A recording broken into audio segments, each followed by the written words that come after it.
O julgamento sobre o ensino religioso em escolas públicas deve ser retomado nesta tarde no plenário do Supremo Tribunal Federal. O tema começou a ser discutido na sessão dessa quarta-feira. A Procuradoria-Geral da República pede ao Supremo que determine que no Brasil o ensino religioso em escolas públicas seja não confessional, ou seja, não se vincule a uma religião específica. Para a PGR, as aulas devem ser voltadas para a história e doutrina de várias religiões.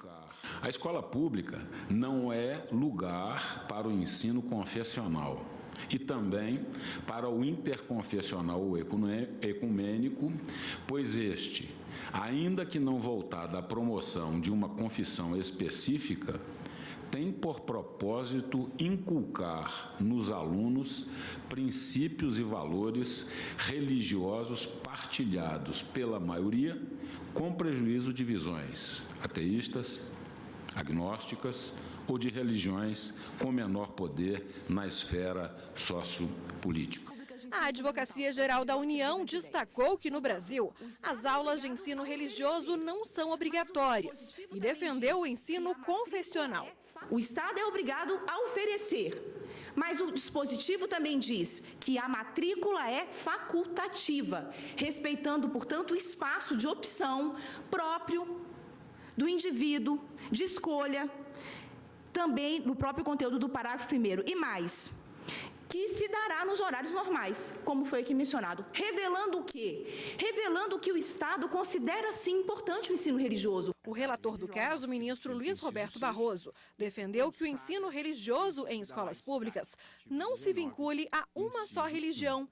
Ele lembrou que existem mais de 4.000 religiões e que em 2015 foi realizada uma audiência pública sobre o assunto e que dos 31 participantes, 23 defenderam o ensino não confessional. O ensino religioso confessional viola a laicidade porque identifica Estado e Igreja, o que é vedado pela Constituição. A incompatibilidade com todas as vênias me parece patente. O segundo conteúdo da ideia de laicidade é a neutralidade estatal em matéria religiosa. E a neutralidade, como nós vimos no artigo 19, inciso 1 da Constituição, ela veda que o Estado favoreça, obstaculize ou subordine-se a qualquer religião. E para falar sobre esse assunto, está aqui a consultora jurídica da TV Justiça, Gisele Reis. Gisele, como nós vimos aí, o relator apontou alguns parâmetros que devem ser seguidos para se garantir um Estado laico, né, como prevê a nossa Constituição. Quais são eles? Bom, o voto do ministro Luiz Roberto Barroso, ele falou sobre a importância do Ministério da Educação, por exemplo, estabelecer critérios curriculares e até mesmo um conteúdo programático, no sentido de desvincular essa ideia, né, de que o Estado deve, na verdade, estar desvinculado com a questão de qualquer religião que seja. Então, dentre esses parâmetros e essas garantias, ele coloca que deve ser assegurada a facultatividade do ensino religioso, ou seja, só se matricula nessa matéria, só faz essa disciplina exatamente aquele aluno que deseja ter acesso a esse tipo de ensino. E aí, consequentemente, para aqueles que fazem a opção por não se submeter às aulas de ensino religioso, deveria haver uma opção de uma atividade acadêmica para que pudesse ser substituída. Outro ponto que o ministro Luiz Roberto Barroso colocou no seu voto é a importância desse ensino ser ofertado por meio de uma disciplina específica, sem ser diluído ao longo do conteúdo das demais disciplinas.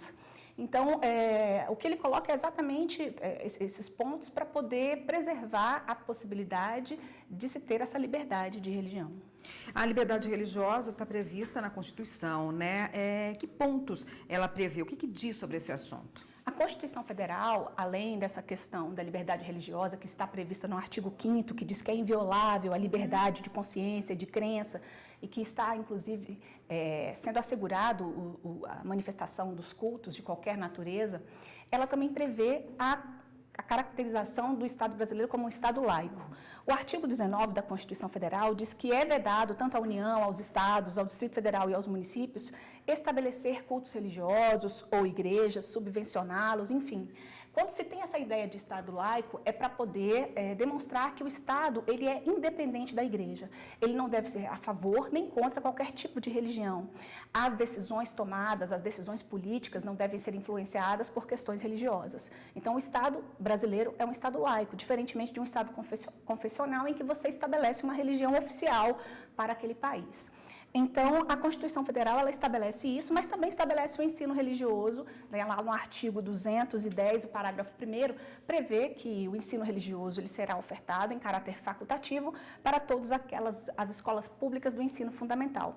São esses os dispositivos que tratam do tema e certamente serão levados em consideração pelos ministros no momento dos votos. Né? Já houve, inclusive, uma audiência pública em relação a esse tema, ela se deu em junho de 2015, e com base em todos os depoimentos que foram prestados, tanto a favor quanto contra, né, foram aproximadamente 31 instituições, tanto ligadas à questão religiosa, quanto também órgãos relacionados à educação, que foram ouvidos aqui no Supremo Tribunal Federal e que agora tudo aquilo que foi dito servirá de base para o voto dos ministros. Essa ADI, ela alcança o ensino privado ou só em relação ao ensino público? Ela não alcança. Realmente, a ação foi ajuizada pela Procuradoria-Geral da República e ela trata exatamente esse questionamento do ensino religioso nas escolas públicas. Até mesmo no seu voto, o ministro Luiz Roberto Barroso esclareceu a posição dele no sentido de que a escola privada, ela pode eleger alguma religião e ela pode fazer essa opção de maneira declarada por qualquer religião. Mas a escola pública, por ela ser ofertada para o filho de todos, ou seja, tanto o filho do católico, o filho do protestante, o filho daquele que é adepto da prática da Umbanda, todos eles têm acesso à escola pública. Então, essa escola pública, ela não pode o ensino religioso não poderia, então, ser direcionado para uma ou outra religião. Os professores, inclusive, deveriam ser admitidos por uma questão de concurso público, sem que eles fossem admitidos para poder representar determinada religião, determinada doutrina religiosa. A ideia do ensino religioso facultativo, de acordo com a Constituição e com o entendimento que o ministro acha que o Supremo deve dar em relação a isso, é no sentido de que devem ser ensinadas doutrinas, e a história das religiões de um modo geral, para que se tenha acesso a isso, mas não no sentido de estimular uma determinada crença. Para conhecimento, né? Para que você conheça as diversas religiões. Tá ótimo, Gisele. Obrigada pela participação por hoje. Eu que agradeço. Até semana que vem. Até lá.